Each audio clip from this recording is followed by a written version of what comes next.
Malam merayap di Bandung, membawa serta aroma hujan dan keraguan. Di balik dinding rumah yang sunyi, Raka memeluk istrinya, Nadia, seperti biasa. Namun, ada yang berbeda. Sebuah wangi asing menempel di kulit Nadia, bukan miliknya. Kecurigaan merayap, menghantam hati Raka dengan kenyataan pahit. Ada rahasia di antara mereka, rahasia yang mungkin akan menghancurkan segalanya.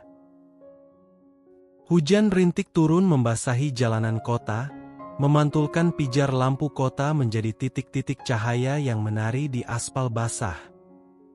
Di sebuah rumah sederhana di kawasan Antapani, rumah yang dulu begitu hangat dan penuh tawa, Raka Pradipta tengah menyusun piring makan malam di meja. Gerakan tangannya cekatan, terbiasa dengan rutinitas harian yang kini ia jalani seorang diri. Suara gemericik air dari dapur berpadu dengan denting hujan di atap, menghadirkan melodi yang tenang, namun entah mengapa, terasa begitu hampa di relung hati Raka. 2 tahun. Sudah hampir 2 tahun lamanya Raka menjalani peran sebagai suami rumah tangga. Sebuah perubahan drastis dalam hidupnya setelah badai PHK menerjang. Perusahaan desain interior tempat ia mengabdikan diri bertahun-tahun merampingkan karyawan, dan Raka adalah salah satu dari sekian banyak nama yang terpaksa dilepaskan. Sempat terpuruk, ia akhirnya memutuskan untuk membangun jasa desain kecil-kecilan dari rumah, mencoba merangkai kembali asa yang sempat pudar. Sementara itu, Nadia, istrinya, menjelma menjadi tulang punggung utama keluarga. Karirnya di dunia properti melesat bak roket. Rapat malam yang tak berujung, lembur yang menguras tenaga, dan tugas luar kota yang tiada henti telah menjadi rutinitas barunya. Dunianya berputar di antara gedung-gedung pencakar langit dan kesepakatan bernilai miliaran, sementara dunia Raka menyempit menjadi 4 dinding rumah yang sepi. Meski demikian, Raka tetap setia menanti istrinya pulang. Ia menanti setiap ketukan pintu, setiap putaran kunci, seolah-olah seluruh kehidupannya bergantung pada kehadiran Nadia. Bagi Raka, rumah adalah tempat berteduh, sebuah pelabuhan di tengah badai kehidupan. Dan Nadia adalah alasannya bertahan, jangkar yang menahannya agar tak terseret arus keputusasaan. Ia mencintai Nadia, mencintai seluruh keberadaan wanita itu, bahkan lebih dari dirinya sendiri. Cinta yang tulus, tanpa pamrih, cinta yang rela berkorban. Masakannya udah siap, sayang, gumam Raka sambil tersenyum kecil. Senyum yang tak sampai ke matanya, menatap 2 piring nasi yang masih utuh di meja. Jam dinding menunjuk pukul 8:15. Nadia belum juga pulang. Perutnya sudah bergemuruh. Namun rasa lapar itu seolah lenyap ditelan kegelisahan. Ia terbiasa makan malam berdua, ditemani celoteh Nadia tentang harinya, tentang klien yang menyebalkan, tentang proyek baru yang menantang. Tapi kini, meja itu terasa begitu luas, begitu kosong. Ponselnya bergetar, memecah keheningan yang menyelimuti ruang makan. Sebuah pesan singkat dari Nadia, "Lembur mas. Jangan tungguin ya. Capek banget." Raka menarik napas panjang, mengembuskannya perlahan, seolah ingin membuang beban yang menindih dadanya. "Iya capek, aku juga. Tapi bukan karena kerja. Tapi karena nungguin kamu terus pulang," gumamnya pelan, suaranya nyaris tak terdengar. Kata-kata itu melayang di udara, tak sampai pada Nadia, tak sampai pada siapapun selain dirinya sendiri. Sebuah bisikan pilu dari hati yang mendamba. Ia makan sendiri malam itu. Setiap suapan terasa tawar, hambar, seperti mengunyah udara kosong. Sekali lagi, sendiri, ditemani piring kosong di hadapannya, dan bayangan Nadia yang semakin hari semakin jauh, semakin tak terjangkau. Malam itu, Raka tidur dalam pelukan sepi, ditemani gemuruh hujan yang tak henti-henti, seolah alam turut meratapi kesendiriannya. Beberapa minggu terakhir, Raka mulai merasakan sesuatu yang berbeda. Sebuah perubahan yang begitu halus, nyaris tak kentara, namun menusuk hati dengan kepastian yang mengerikan. Sentuhan Nadia terasa kaku, tak lagi lembut dan menenangkan seperti dulu. Pelukannya sekadarnya, seperti sebuah formalitas yang harus dipenuhi, bukan lagi ungkapan cinta yang dalam. Bahkan, aroma tubuh Nadia, yang dulu selalu menjadi penenang baginya, kini berubah. Nadia yang biasanya wangi vanila lembut, aroma yang begitu lekat dalam ingatannya, kini sering pulang dengan aroma maskulin yang samar namun begitu mencolok, menusuk indera penciumannya dengan keganjilan yang tak bisa ia jelaskan. Perubahan itu bagai tetesan air yang menembus bebatuan, perlahan namun pasti mengikis keyakinannya. Raka berusaha menepisnya. Mungkin ia terlalu sensitif. Mungkin ia hanya terlalu merindukan Nadia. Ia mencoba percaya bahwa semua itu hanyalah bagian dari lelahnya Nadia, dari tekanan pekerjaannya yang semakin menumpuk. Namun, di sudut hatinya, sebuah kegelisahan mulai mengakar, tumbuh subur di lahan keraguan. Suatu malam, ketika Nadia sudah terlelap dalam tidurnya yang pulas, Raka memeluknya dari belakang seperti biasa, mendekap tubuh istrinya yang terasa asing itu. Namun, malam itu, ada sesuatu yang aneh. Sebuah wangi parfum asing menempel kuat di kulit Nadia, menyelimuti tubuh istrinya dengan aroma yang belum pernah Raka cium sebelumnya. Aroma yang maskulin, tajam, dan sama sekali bukan aroma Nadia. Bukan aroma yang pernah mereka bagi. Ia menarik diri perlahan, melepaskan pelukannya, seolah tersengat bara api. Matanya menatap punggung wanita yang selama ini ia cintai sepenuh hati. Punggung yang kini menyimpan misteri, punggung yang seolah menjauhinya. Ada kegelisahan yang semakin membesar, memenuhi rongga dadanya, meski ia belum berani menyimpulkan apa-apa. Ia takut akan kebenaran yang mungkin terlalu menyakitkan untuk dihadapi. Keesokan paginya, ketika Raka mencuci baju Nadia, rutinitas yang juga ia lakukan setiap hari, ia menemukan noda lipstik samar di kerah blus putih Nadia. Noda itu berwarna merah marun, pekat, mencolok di kain putih bersih. Nadia, selama ini, selalu menyukai warna-warna lembut, peach, nude, atau pink pucat. Ia tak pernah memakai lipstik warna merah marun semencolok ini. Hatinya semakin tak tenang. Goresan kecil itu bagai pecahan kaca yang menancap, membuat perih tak terperi. Sebuah tanda tanya besar menggantung di benaknya, menggerogoti ketenangan yang selama ini ia coba pertahankan. Malam-malam setelahnya, Raka menjadi lebih peka. Setiap hembusan napas Nadia di sampingnya terasa seperti ancaman. Setiap gerakannya, setiap perubahan kecil, seolah berteriak kepadanya tentang sesuatu yang tak beres. Ia mulai memperhatikan setiap detail, setiap gelagat, mencari jawaban atas teka-teki yang mulai menyiksa batinnya.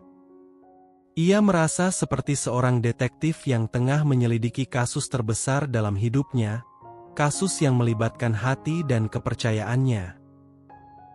Raka mencoba mengabaikan semua itu. Ia berusaha keras meyakinkan dirinya bahwa semua hanyalah prasangka, bayangan menakutkan yang tercipta dari kegelisahan dan kesendiriannya. Ia mencoba menenangkan dirinya bahwa ia terlalu berlebihan, terlalu mencintai Nadia hingga kecemburuan buta menguasai pikirannya. Ia mencoba merasionalisasi setiap kejanggalan, setiap perubahan. Namun, sikap Nadia semakin hari semakin tertutup, semakin menjauh. Dinding tak terlihat seolah membentang di antara mereka, semakin tebal, semakin tinggi. Ponsel Nadia, yang dulu sering tergeletak begitu saja di meja, kini selalu dalam mode senyap. Setiap panggilan, setiap pesan, seolah dirahasiakan darinya. Nadia selalu menyembunyikan ponselnya, bahkan saat berada di dalam rumah. Dan yang paling menyakitkan, bahkan saat di kamar mandi, Nadia membawa serta ponselnya. Sebuah privasi yang berlebihan, yang tak pernah ada sebelumnya dalam hubungan mereka. Kecurigaan yang selama ini ia tepis, kini tumbuh menjadi monster yang menakutkan, membayangi setiap langkahnya, setiap pikirannya. Raka sering memergoki Nadia tersenyum sendiri saat melihat ponselnya, sebuah senyuman yang tak pernah ia lihat lagi ditujukan padanya.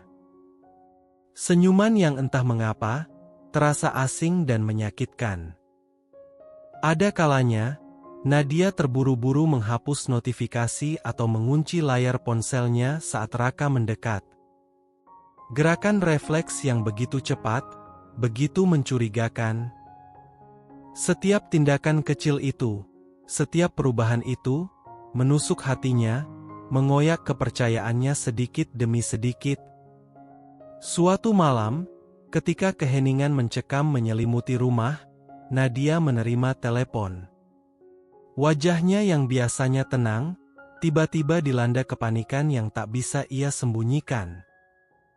Matanya melirik ke arah Raka yang sedang membaca buku di sofa, sebuah tatapan tersembunyi yang penuh kekhawatiran.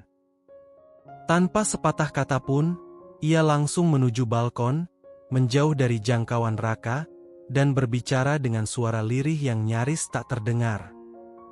Raka memejamkan mata, berusaha meredam gejolak di dadanya. Namun, rasa ingin tahu yang menusuk lebih kuat. Ia bangkit perlahan, melangkah tanpa suara menuju dekat pintu balkon, bersembunyi di balik tirai yang tebal.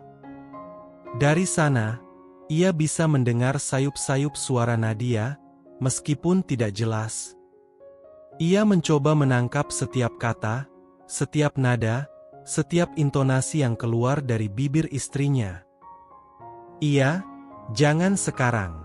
Aku masih di rumah, dia ada, nanti aku kabarin. Kata-kata itu bagai belati dingin yang menusuk jantung Raka. Dia ada? Siapa dia? Mengapa harus bersembunyi? Mengapa harus berbisik?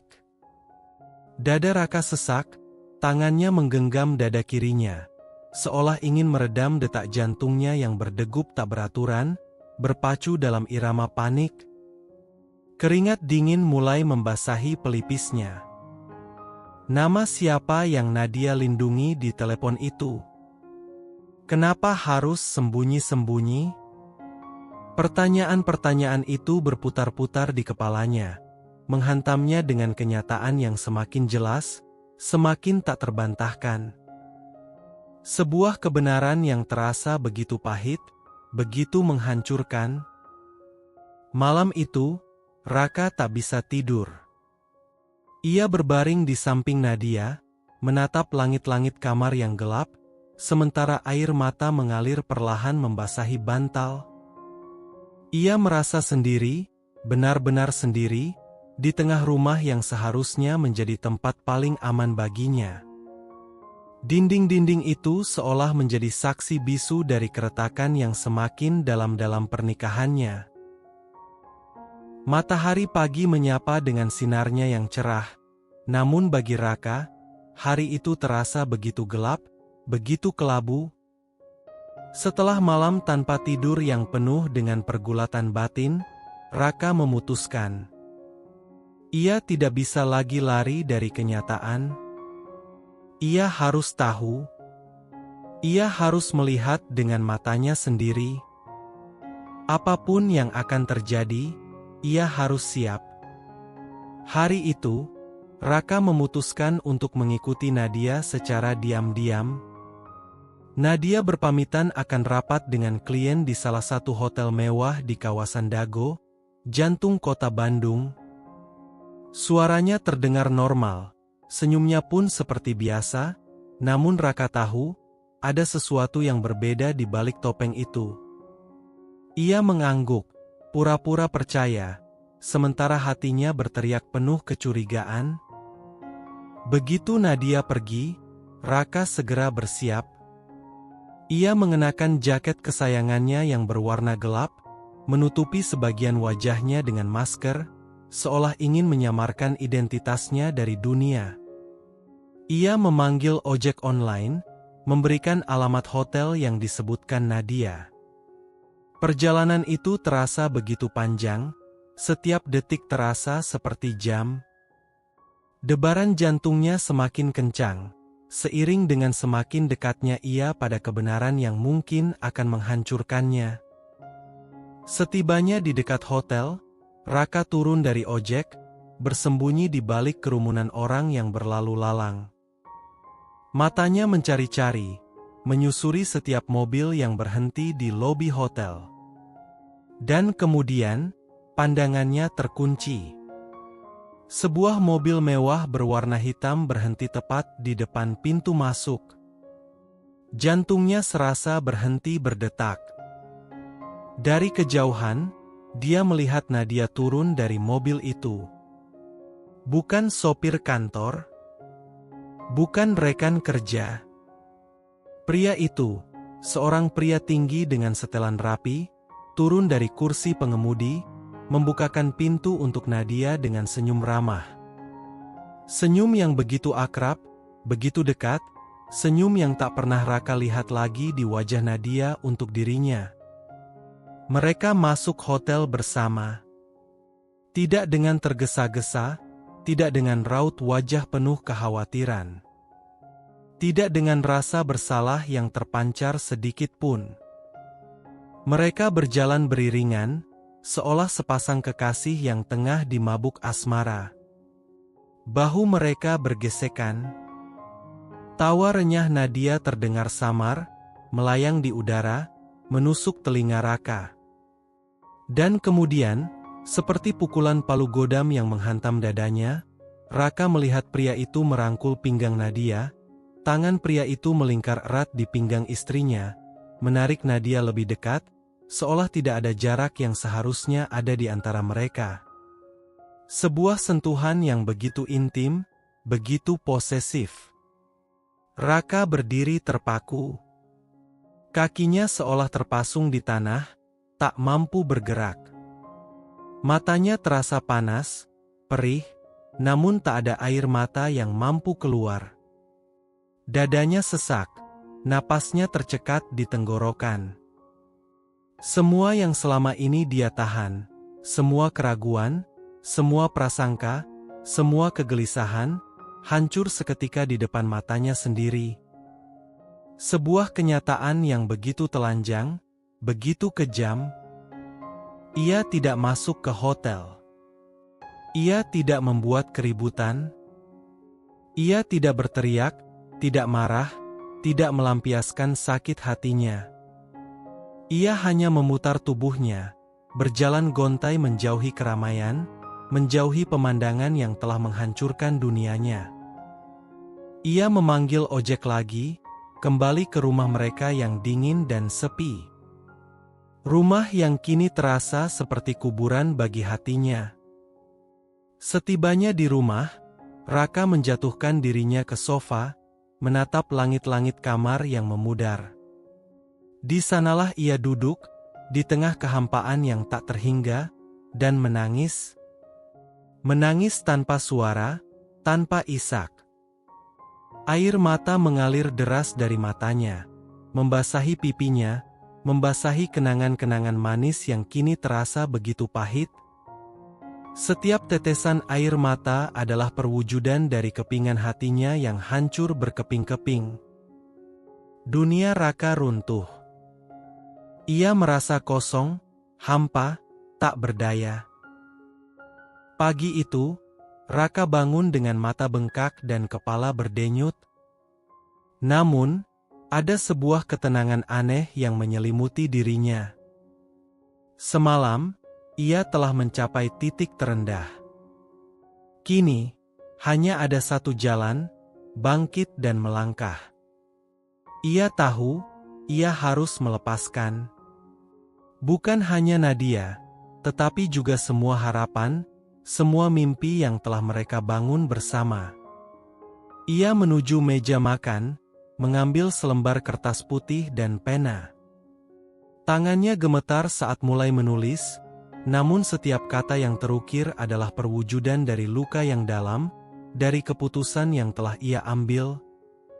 Bukan surat kemarahan yang membabi buta. Bukan surat penuh makian yang meluapkan amarahnya. Tapi surat penuh luka yang dalam dan diam, sebuah perpisahan yang pilu. Nadia, aku mencintaimu terlalu dalam hingga buta terhadap siapa kau sebenarnya. Cinta itu, bagiku, adalah sebuah ikatan suci, sebuah janji yang tak terucap namun begitu kuat. Aku telah memberikan seluruh jiwaku, setiap helaan napas, setiap detak jantungku untukmu.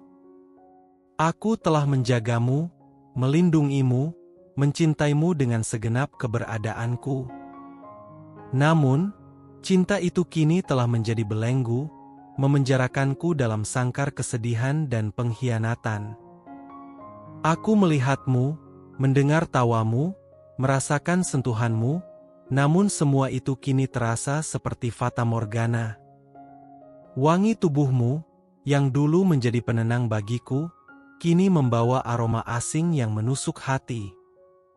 Setiap kata yang kau ucapkan, setiap tatapanmu, seolah menyimpan rahasia yang tak akan pernah bisa aku pahami.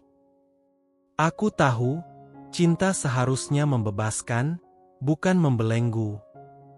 Cinta seharusnya membawa kebahagiaan, bukan kesedihan. Dan kini, aku memilih untuk membebaskan diriku dari ikatan ini. Aku memilih mencintai diriku sendiri lebih dulu, sebuah tindakan yang selama ini tak pernah terpikirkan olehku. Aku harus menyelamatkan diriku sendiri dari kehancuran ini. Jaga dirimu, Nadia. Jaga hati yang pernah kucintai sepenuh ini. Semoga kau menemukan kebahagiaan yang kau cari, kebahagiaan yang tak bisa lagi kau temukan bersamaku. Selamat tinggal. Dengan luka yang tak tersembuhkan. Raka. Ia membaca kembali surat itu, memastikan setiap kata mewakili perasaannya yang hancur. Air mata kembali mengalir, namun kali ini, ada sedikit kelegaan di dalamnya. Surat itu adalah perwujudan dari perpisahan, sebuah titik akhir. Dengan tangan gemetar, Raka meletakkan kunci rumah dan surat itu di atas meja makan. Kunci yang dulu melambangkan kebersamaan, kini menjadi simbol perpisahan. Ia menatap sekeliling rumah, tempat yang menyimpan begitu banyak kenangan, baik manis maupun pahit. Setiap sudut, setiap barang, seolah berteriak memanggil namanya, mencoba menahannya. Namun, ia tahu, ia harus pergi. Lalu ia pergi. Bukan untuk kabur dari masalah, bukan untuk melarikan diri dari kenyataan. Tetapi untuk memulai kembali hidupnya dari nol. Tanpa Nadia. Tanpa beban masa lalu yang membelenggu. Ia keluar dari pintu itu, meninggalkan semua yang pernah ia kenal. Melangkah menuju masa depan yang tak pasti, namun penuh dengan harapan akan kebangkitan. Raka berjalan tanpa tujuan yang jelas. Langkahnya terasa ringan, seolah beban bertonton telah terangkat dari pundaknya. Ia merasakan angin menerpa wajahnya, seolah alam turut merestui keputusannya. Ia tidak tahu kemana ia akan pergi, atau apa yang akan ia lakukan selanjutnya. Namun, ia tahu satu hal, ia akan menemukan kembali dirinya, menemukan kembali kebahagiaannya, tanpa harus mengemis cinta yang telah dikhianati. 2 tahun kemudian, waktu adalah penyembuh terbaik, dan bagi Raka, waktu telah bekerja dengan ajaib. Luka yang menganga lebar 2 tahun lalu, kini telah menutup, meninggalkan bekas luka yang samar, sebuah pengingat akan masa lalu, namun tak lagi terasa sakit. Justru, luka itu telah membentuknya, menjadikannya pribadi yang lebih kuat, lebih tangguh, lebih bijaksana. Pagi itu, Raka Pradipta berdiri di lobi sebuah gedung megah di kawasan Sudirman, Jakarta Pusat. Ia kini bukan lagi Raka yang rapuh, yang terpuruk dalam kesendirian.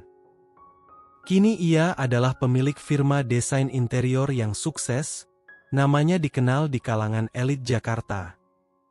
Proyeknya berlimpah, kliennya adalah nama-nama besar dalam dunia bisnis. Ia telah membangun kembali imperiumnya, batu demi batu, dengan keringat dan air mata. Ia bukan lagi seorang suami rumah tangga yang menunggu, melainkan seorang pemimpin yang ditunggu. Pakaiannya rapi, tatapan matanya tajam dan penuh keyakinan. Senyumnya kini tulus, bukan lagi senyum yang menyimpan luka. Keberhasilan ini adalah buah dari kerja kerasnya, dari tekadnya untuk bangkit dari keterpurukan. Setiap garis desain, setiap ruangan yang ia ciptakan, adalah perwujudan dari semangatnya yang tak pernah padam.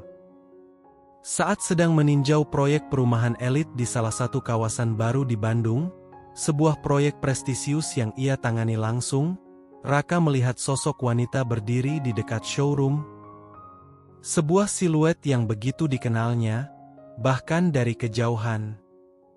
Nadia. Dunia seolah berhenti berputar. Udara terasa tipis. Waktu melambat. Raka menatap sosok itu. Matanya sembab, kantung mata menghitam. Wajahnya yang dulu berseri, kini penuh guratan lelah dan kepedihan. Rambutnya tergerai tak teratur, dan pakaiannya terlihat kusut, seolah ia telah melewati malam yang panjang dan melelahkan. Senyum yang dulu selalu menghiasi bibirnya kini telah sirna, digantikan oleh ekspresi keputusasaan. Mereka saling menatap. Hanya diam. Tak ada sapaan. Tak ada ucapan basa-basi. Tak ada pelukan yang dulu selalu menjadi salam perjumpaan mereka. Hanya keheningan yang mencekam, di antara ribuan kenangan yang melintas di benak mereka berdua. Namun, dalam tatapan itu, Raka tahu. Ia tahu bahwa Nadia telah menjalani kehidupannya sendiri, dengan segala konsekuensinya. Ia melihat penyesalan di mata Nadia, sebuah penyesalan yang begitu dalam, begitu menghancurkan. Namun, Raka juga tahu, ia tak lagi menginginkan Nadia. Bukan karena ia sudah melupakan, bukan karena ia sudah tidak memiliki perasaan sama sekali. Perasaan itu mungkin masih ada, samar, seperti jejak kaki di pasir yang tertiup angin. Tapi, kini ia tahu, dirinya layak bahagia tanpa harus mengemis cinta yang dikhianati. Ia telah belajar bahwa harga dirinya jauh lebih berharga daripada cinta yang rapuh. Ia telah menemukan kembali kebahagiaan dalam dirinya sendiri, dalam keberhasilannya, dalam kedamaian hatinya. Tatapan itu adalah sebuah perpisahan terakhir yang tak terucap, sebuah janji bahwa ia akan terus melangkah maju, tanpa menoleh ke belakang. Raka memalingkan wajahnya, melangkah pergi, menuju masa depan yang cerah, meninggalkan bayangan masa lalu yang kini tak lagi memiliki kekuatan untuk menghancurkannya. Ia telah memeluk dirinya sendiri, dan itu sudah lebih dari cukup